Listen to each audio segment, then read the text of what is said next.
And welcome to FN White People, your friendly neighborhood white people. So today we're going to be talking about the top 10 stories in the news. So Harry, what do you got for us? Well, um, straight out of the gate, I'm looking.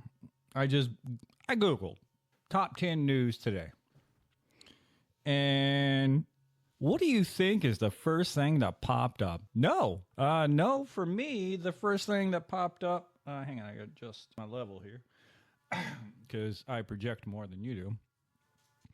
Was the ICE shooting controversy? So, for those of you not aware, apparently you're living under a rock.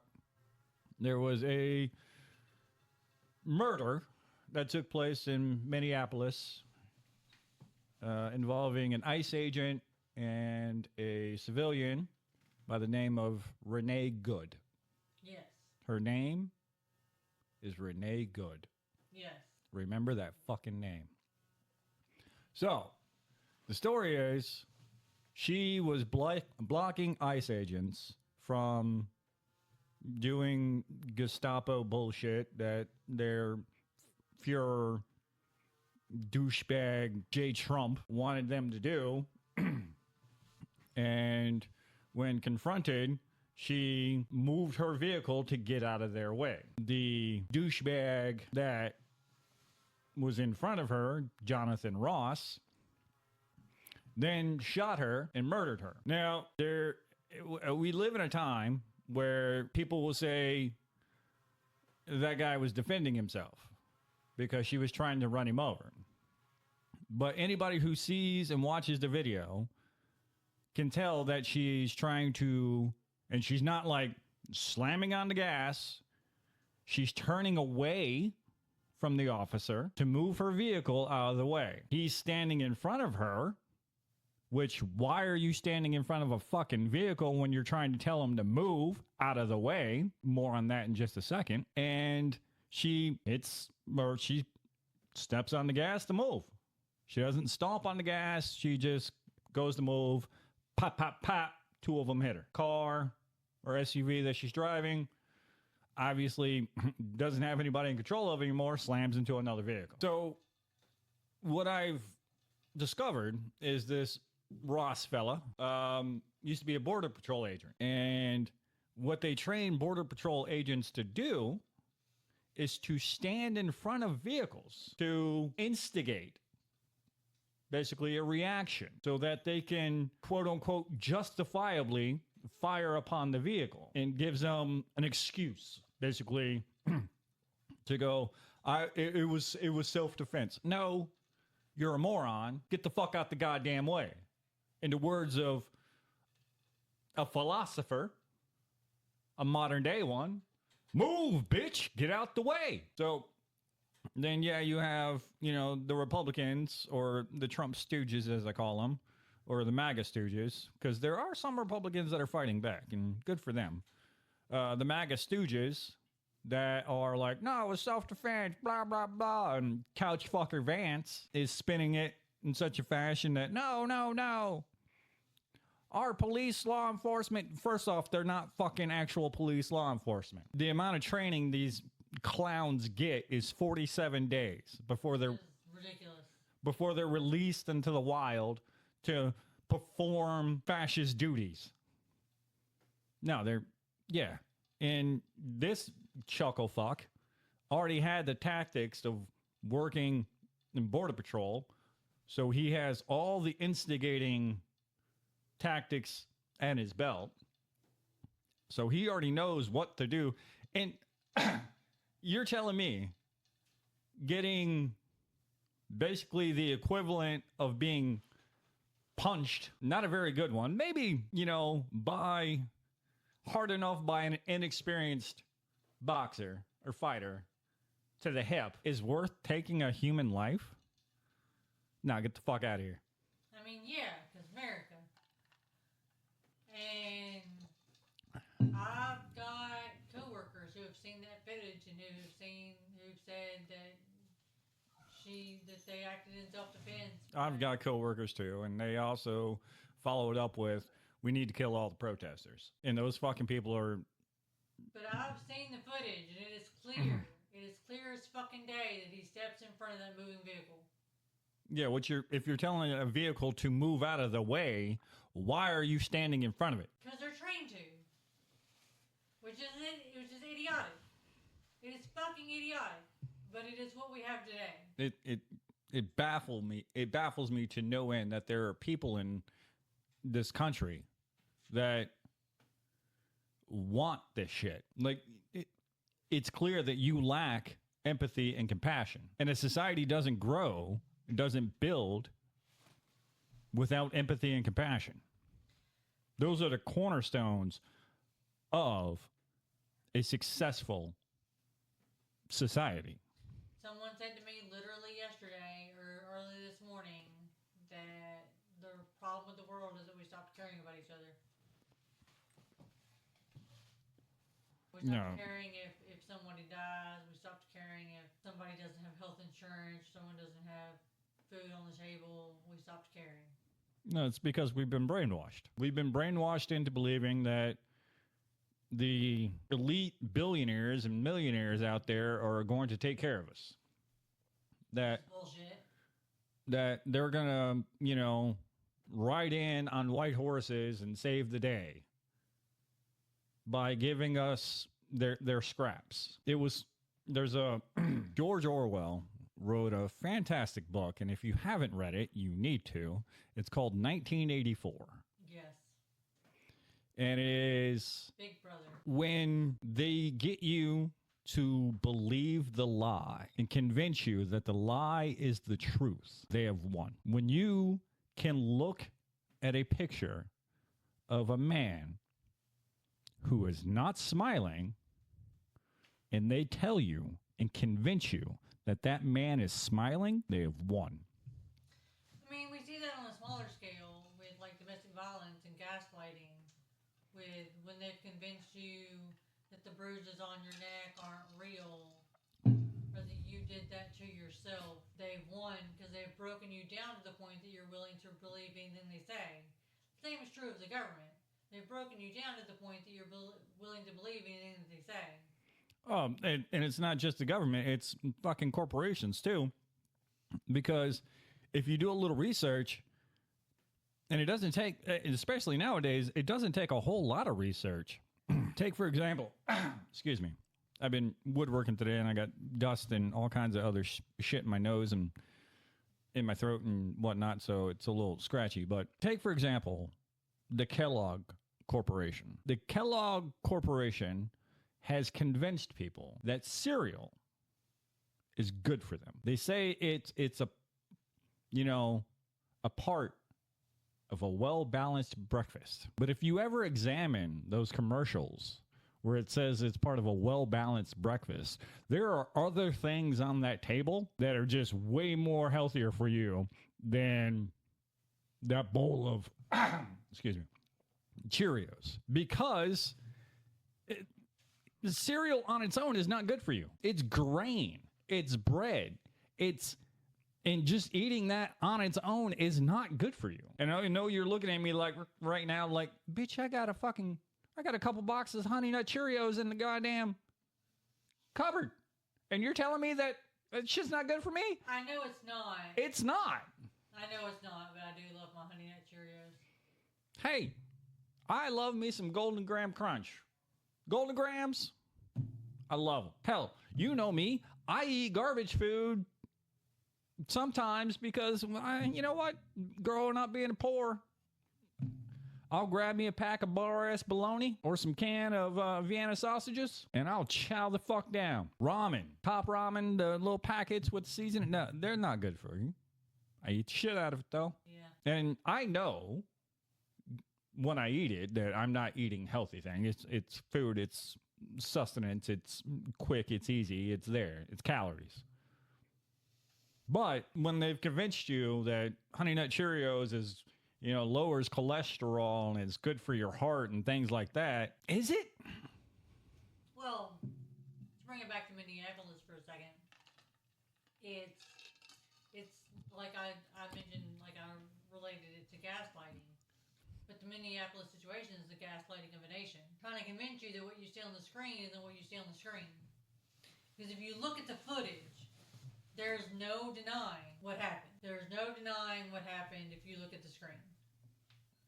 Yeah, if you look at the footage, I mean, and it doesn't matter. They're trying to tell us that it was a justified shooting. Yeah, no. There's nothing about that is justified. That was the murder of an innocent woman by a police state, is what that was. And they want you to believe it was justified so that they can murder you too. Because how dare you step up and speak out against the Führer-in-Chief? The Cheeto-in-Chief? The taco president? Which, I've been to prison. Lock me up and throw away the key. Like, I will speak up to the day that I fucking die. This is an unjust administration. Like, it's just insane how far we've gotten away from the rule of law. Which brings us to what's on my top story, which is Greenland. Yeah. You know. Greenland push. This idea that we can acquire Greenland for its resources whether they like it or not. Like, Greenland is already under the quote-unquote ownership of a sovereign nation, Denmark. We have no rights to Greenland. Greenland's not its own country? No. I thought Greenland was its own country. I mean, it is, but technically it's Denmark. Which Denmark, coming up to another situation, has decided that it's going to pull all of its military aid and everything from the Venezuela quote-unquote conflict. But acquiring Greenland, it's the same reason why we want to take over Venezuela, for resources and shit. And they're for resources that I believe are outdated. It's a grab for resources that we no longer really need to be pushing for. Oil.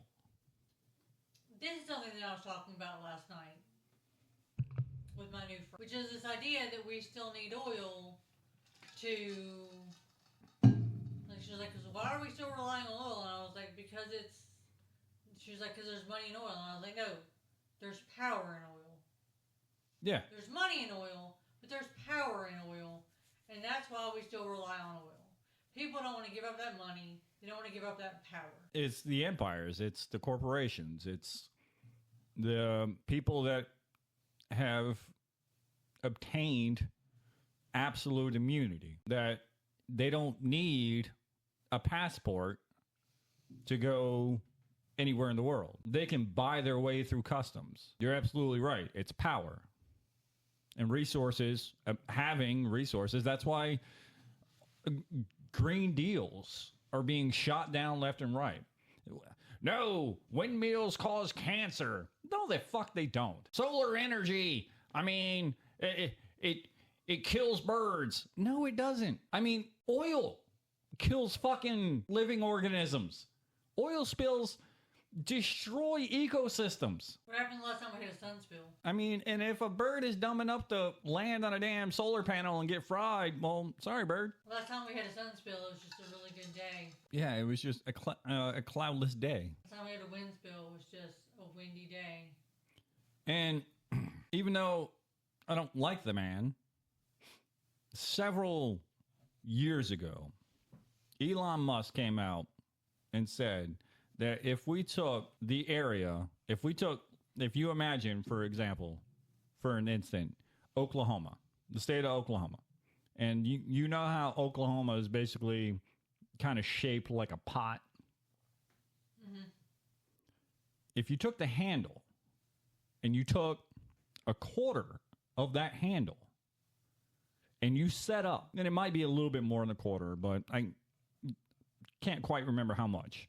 But it's not even, I don't even think half. Even if it's half, it's a small little chunk of land.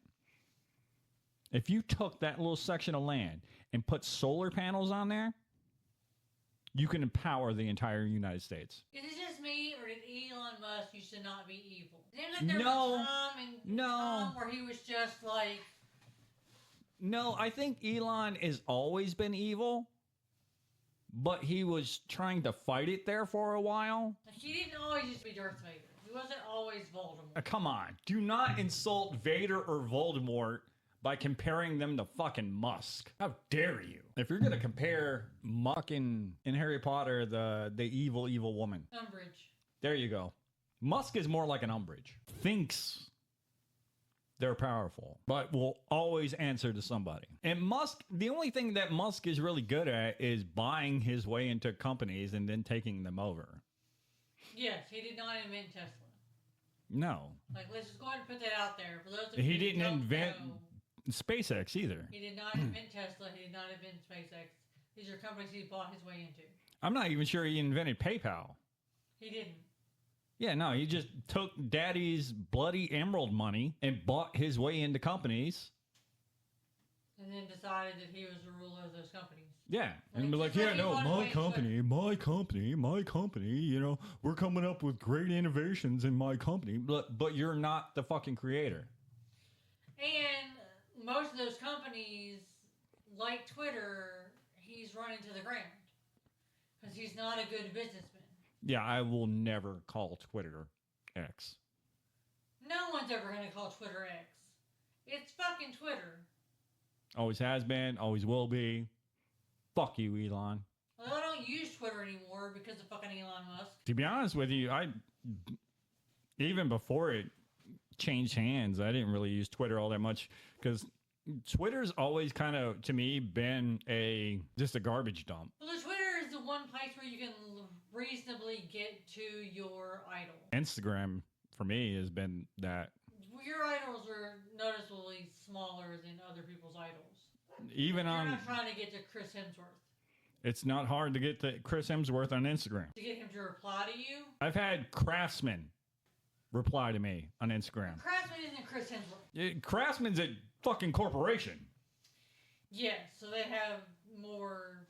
I'm sure it definitely wasn't the CEO or anything, but I mean, like on one hand, I will say, and I'm definitely going to like play devil's advocate for both arguments here. Like on one hand, why should they reply to you? Like, who are you? I think they should. I'm just But saying on the that other Fox never hand, gets a lot of traction. But on the other hand, it's like, if you do, it definitely, because everything is about reputation, about, you know, showing, like, saving face and shit like that, or whatever the fucking kids are calling it these days. Like, there is no reason, absolutely no reason at all, the Hemsworths, the Reynolds, the Emma Stones, and fucking Cumberbatch. I'm also trying to throw other fucking females in there. Jesus, you just keep naming off males, but females are just 2 males. Yeah, I named one female, and you have yet to fucking name one. The Emma Watsons. Thank you. The Tilda Swintons. They're just as important. Women are just as important as men, Brandy. They are. I'm glad you pointed that out. God. I mean, you needed a man to do it for you. Apparently you are a feminist. Yeah, I'm like an Alan Alda, but There's no reason they should reply to you? there's absolutely no reason. I mean, there isn't any reason. But that's why people use Twitter, is because there's a reasonable... Yeah, but Or it's more likely that Chris Hemsworth is going to see your tweet on Twitter. You really want Chris Hemsworth to fucking... No, so I use Chris Hemsworth because I once got this message from Chris Hemsworth. That wasn't Chris Hemsworth? It was not Chris Hemsworth. And I know this because he was like, yeah, I don't really use my public profile, but this is really Chris Hemsworth, and like, I'm talking to you now, and like, I want to be your friend, and he had like 3 friends on fucking Twitter. I'm like, you are not Chris Hemsworth. Chris Hemsworth has more than 3 fucking followers on Twitter. And I love you, baby. I absolutely do. I adore you. But what the fuck? Why is Chris Hemsworth going to reach out to fucking you like that? Well, but on Twitter, he reasonably could if I got a tweet that got enough attention. Yes, but you'd have to get enough attention. And tagging him, his people might see the tweet, therefore it might get enough attention. Yeah, but what are you tweeting? I'm not tweeting at all because I don't tweet on Twitter anymore. And it's fucking Twitter, not X. Let's just go ahead and make that point again. Yeah. But no, the Greenland, back to the Greenland situation. So, apparently, Greenland's been a part of Denmark for over 300 years. Initially as a colony, but since 1979 is an autonomous territory. So it is self-governed, but its defense and foreign policy comes from Denmark. What's happening Is with this Greenland situation and Venezuela is what I've seen as the new colonialism. Trump is definitely letting his Eastern European ancestry show because he's trying to get other countries. He's trying to get Poland in on it too, which is fucking baffling to me. He's trying to get Poland and Australia, and there's another country too that he's trying to form an axis. He's trying to pull a World War II. He's trying to get, obviously Putin's pulling his strings to relive the glory days of Russia in World War II and basically pick up where the fucking Nazis left off for world domination. And the UN needs to fucking step in and just slap the shit out of us, Putin, China, all these fucking big ass countries that are trying to be world rulers. Just be like, knock it the fuck off. US, stay the fuck out of Greenland and Venezuela. Russia, get the fuck out of Ukraine.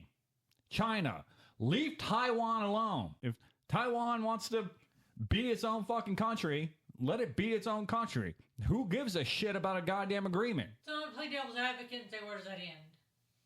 If every place wants to be its own separate country, where does that end with just a lot of very small countries? I mean, I've also made the argument that there needs to be a lot less countries. Who rules Earth? There's not one single person. Because it is interesting that in all these sci-fis that we see, it's typically one ruler of a planet. One people united on a planet. Well, I mean... And I think we have to reach that goal before we actually realize... Well, see, here's the thing, I think. Having a bunch of different little countries puts out too many ideas. Too many governments ruled on cultural differences. Because it opens the floodgates for countries to be ruled by religion. Which you are against. We're against theocracy. But consolidating... Now, I think what needs to happen is there needs to be a government that is ruled by a set of laws that are created based on the overall consensus of humanity. Yes. These things are wrong, bottom line. It doesn't matter what religion, it doesn't matter what culture, it doesn't matter. These things are wrong. And the government needs to adhere to that and also not be influenced. It has to have a set of checks and balances that simply go, okay, no.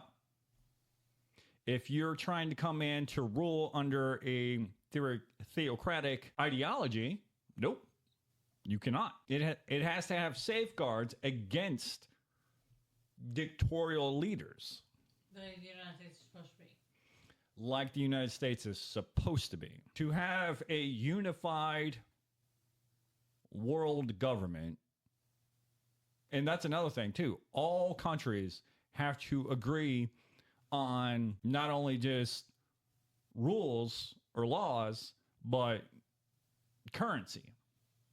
There needs to be one currency. There needs to be basically a unified agreement on how everybody can operate inside that society, inside that government. And when you have, take for instance, in Japan, their currency is the yen. 40 million yen. Sounds like a lot, doesn't it? It's not.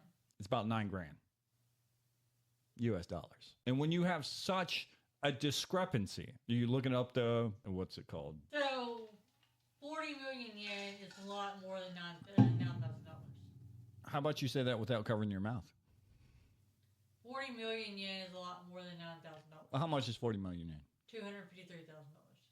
$253,356. All right, so maybe I should have said 40,000 yen. It's probably closer to what, because I was watching a woodworking video about one of my favorite Japanese carpenters, and I could have swore he said 40 million yen, but he could have said 40,000 yen. But even 40,000 yen compared to $9,000.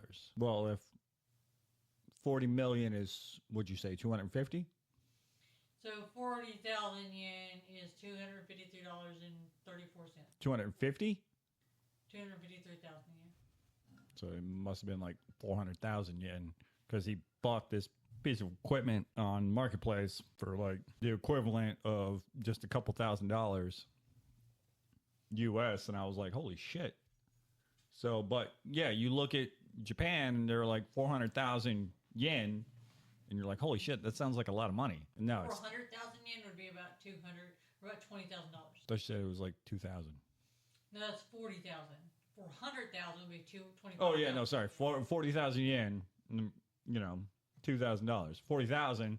No shit, $40,000 US dollars is a lot of fucking yen. So there definitely needs to be a unified currency. There needs to be a lot of unified, like, not only unified currency, but unified healthcare, unified education, unified agreement on like science, which for the most part, the world agrees on science until you add, you know, religion in. Yeah. But there's a lot of unifying things that need to happen before.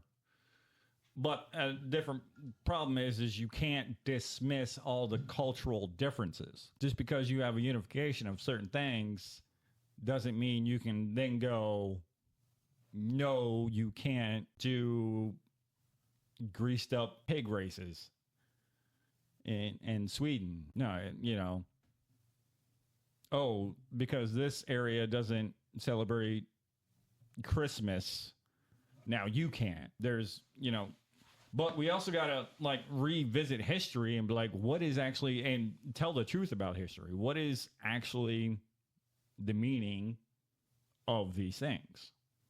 And nobody wants to have that conversation. But we're also getting off topic again because. So to go back to money for a minute, like, have you heard of this buy nothing move? The move towards buying nothing? No. So it's a buy nothing movement where people are stepping out of the commercial system and bartering with what they have for what they need. I mean, it worked for the longest time, not only in this country, but across the world. I mean, I've got a shitload of cheese. You've got meat.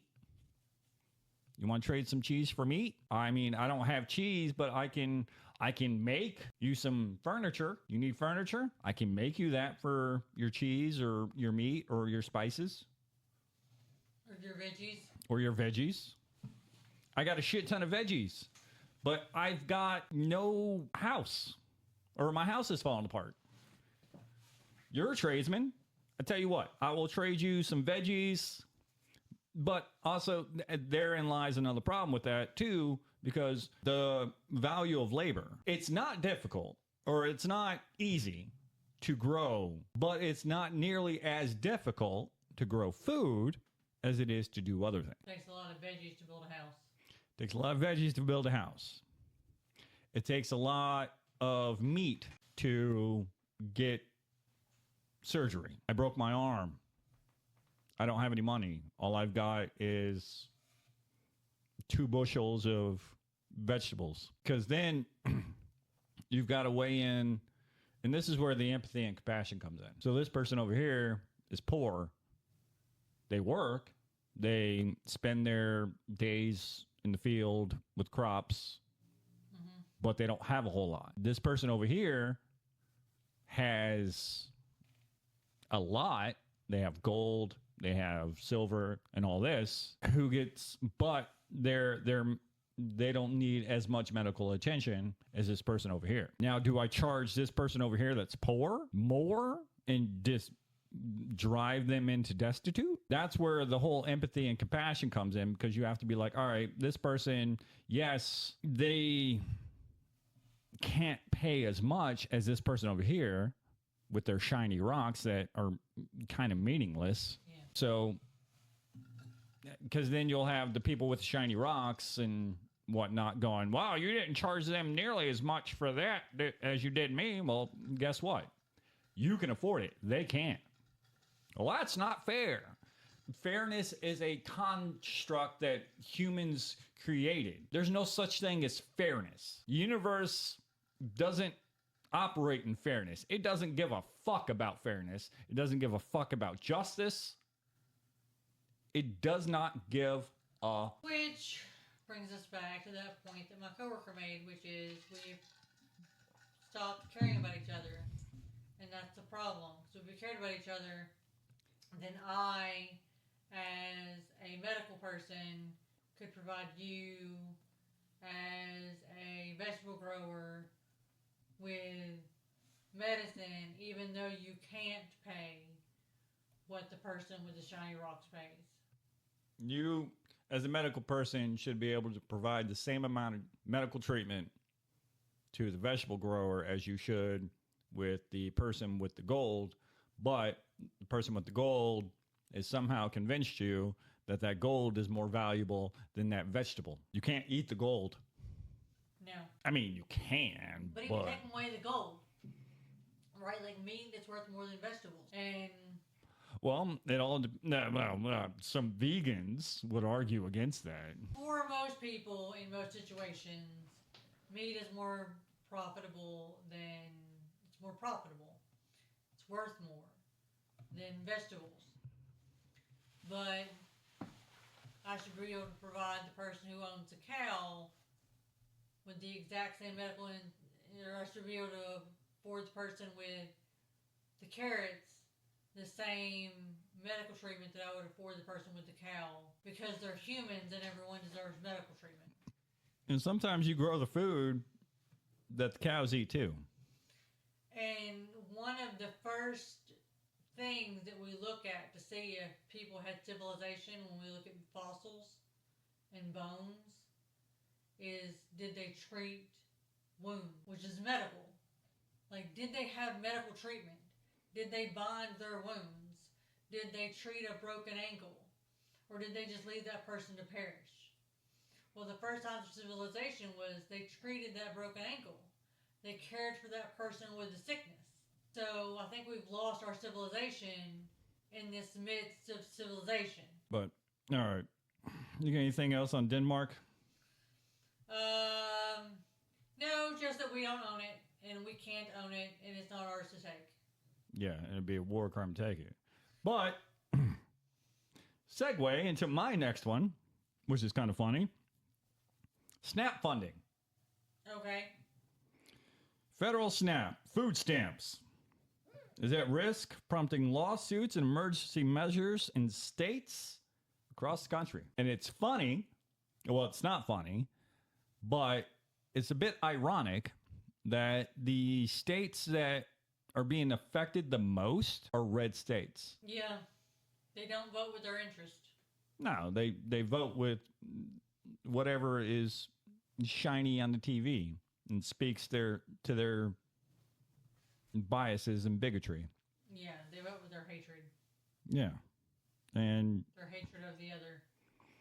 Right now, hell, Tennessee, our state, is facing a SNAP crisis. So in the state that sits in the, it's not the buckle, but it's definitely in the belt, the Bible Belt, that is doing things that are preventing people and kids from getting food and surviving, apparently have forgot to read their Bible. It's very clear that people in the Bible Belt do not read the red parts of the Bible. Yeah. They do not read the words of Jesus. Jesus was very woke. Jesus wasn't woke. Jesus was human.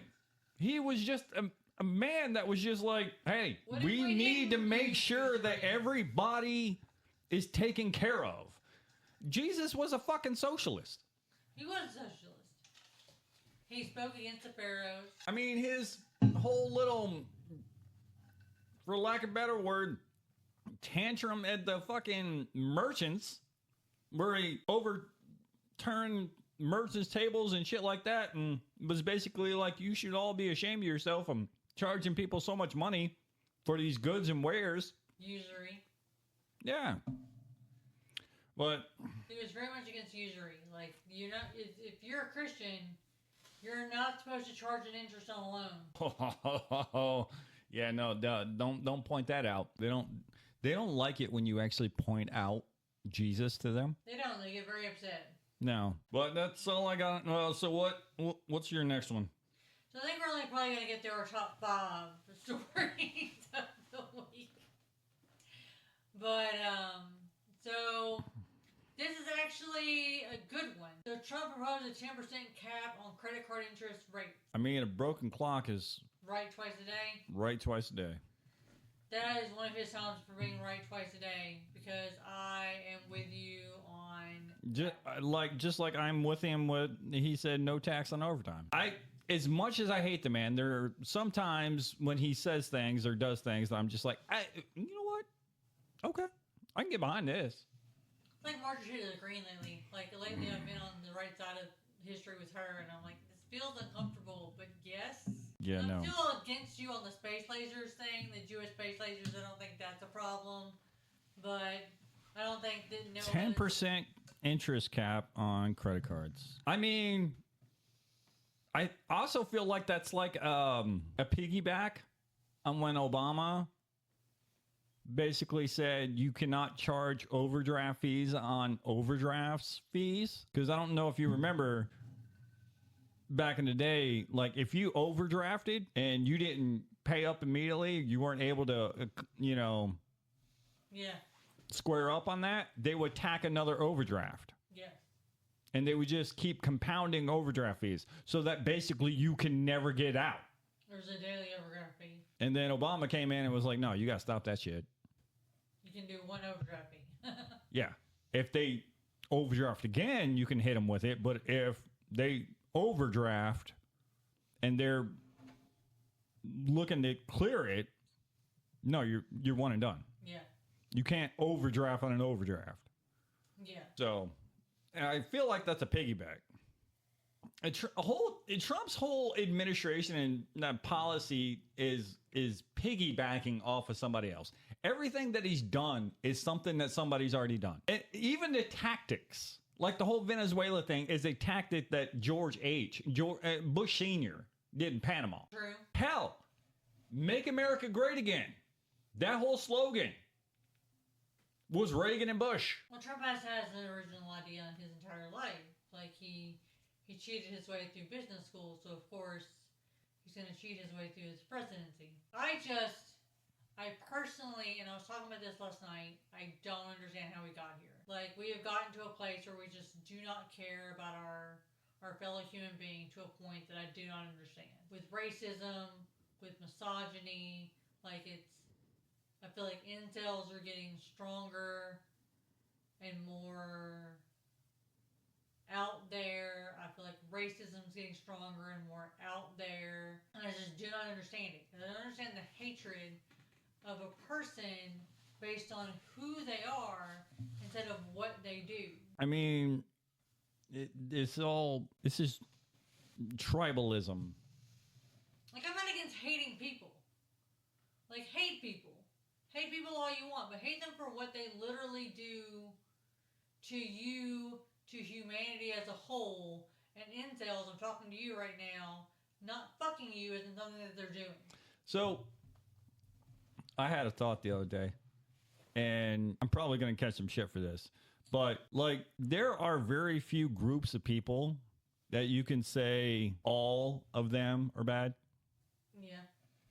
Like, if I'm ever in a conversation with somebody and somebody ever says something like, all black people are bad or all white men are bad or you know, something like that, I immediately go, okay, there is nothing that further that you can add to this that I'm going to take you seriously with. Because, like, all details are bad. But I will say, to me, there are very few groups of people. If you have to tack on like an ethnic label or a religious label or things like that on it, then I'm out. All rapists are bad. All rapists are bad. All pedophiles are bad. All pedophiles are bad. All racists are bad. All racists are bad. Those. I would say all incels are bad. I would say all neo-Nazis are bad. Racist. That's a specific kind of racist. But it's still racist. It's still racist. Alright, I'll give you that one. Because there's very few groups of people where I would say that they're all bad. And it's basically on what you do, not who you are as a person. Yeah. So whenever I hear somebody chime in that all this group of people are bad and it's based on who they are, not what they do, I immediately just look at that person like, I don't go, well, not all of them. I just look at that person and go, no, there is nothing of value that you can add to any argument that I'm going to sit here and take seriously. Yeah. Because if you want to say, you know, I'm just going to say it. If you're going to sit there and say all white men are bad, I'm going to be like, what about Fred Rogers? What about Bernie Sanders? What about Bob Ross? There are lots of white men that aren't bad. And also, if you're going to say a bunch of, you know, all black men are thugs, what about Martin Luther King Jr.? What about LeVar Burton? It's like, no. Not all groups of people based on who they are bad. Or, you know, what they look like. Yeah. What they do, if you're a rapist, nope, you're bad. Very much about judging people by the content of their character, not by what they look like or who they fuck, or I don't care who you fuck. I don't care what you look like. I care what you do, who you are as a person. And I think that's the biggest part of our programming is people are still hell-bent. Well, people are still being convinced that your appearance is an automatic judgment. That's why we're still having, you know, conversations like all trans people are bad. Like, why? Oh my God, this came up at work the other day, and my coworker made the best point when someone said, well, I don't want men dressed as women going into the bathroom with my niece. And my coworker, my new coworker, who I fucking love, said, well, go in the bathroom with your niece. Solves that problem. Instead of infringing on someone's right to go pee, go to the bathroom with your niece if you're so concerned. And also, how do you know that that dude didn't dress up as a woman is actually a dude dressed up as a woman? Well, to them, it doesn't matter. A trans person is just a dude dressed up as a woman. And do you notice how, like, automatically, though, in that situation, everybody's always like, no, it's the men that are going to be the perverts and stuff like that. That should speak to you right there, too. It's never, oh, the women dressed in men as men going into because that's less likely. Males' bathrooms. The majority of sexual perverts are men. Yeah. And that's a fucking problem. And nobody wants to address the fucking root cause of the problem. They just want to... The fact that there are, like, sexual perverts. And we should do something about the sexual pervert. But... not all sexual perverts are men. Jesus. But we should leave the trans people alone because they just want to go pee. Like, it's just pee. Like, let somebody go pee. And besides, what are you doing in the bathroom that you need privacy? Besides just, like, there's stalls. In the American system, there are stalls. And they're now starting to, well, there used to be, and I didn't even like this, like when they made the stalls, there was the cracks around the stalls so people can see you. And like you couldn't take a shit with like somebody like popping in, but like nobody wants to fucking sit there taking a shit and all of a sudden see eyeballs. But I've noticed the last couple times, because now, like as an adult and for several years, I don't give a damn. I'll walk in to a bathroom and take a shit. I don't care. All I care is that toilet seat's fucking clean. And if I'm sitting there dropping a deuce, all of a sudden I see a set of eyeballs, I'm just like, what? But I've noticed now that they've started making the stalls where it overlaps, where you can't see. Which we should do. We need total privacy in our stalls, and I get the privacy in the stalls. My point is though, what are you doing outside the stalls that you need total privacy, that you can't have a man or a woman see what you're doing? Why are you changing? If you're changing in a bathroom, why are you not changing in a stall? I mean, it brings us back to the point that people don't have empathy or compassion more.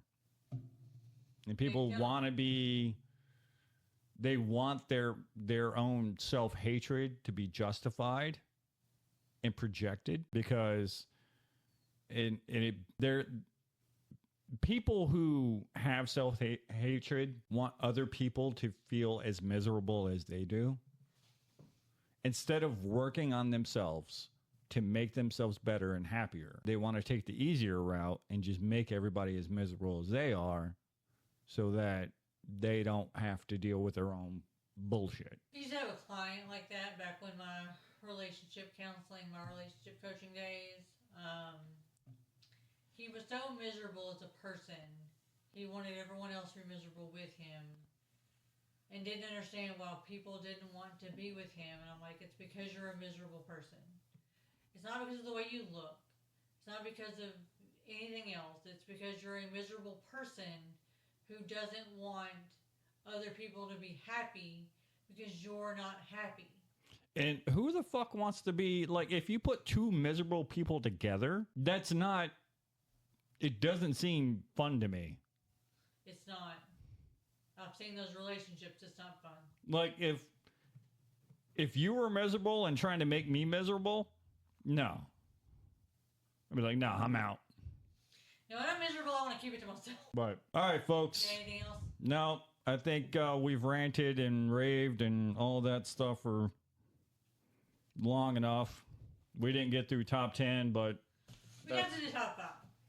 So that is all we have for you today. Be sure to like and subscribe. We are on all the podcast places, and we're all over social media like herpes.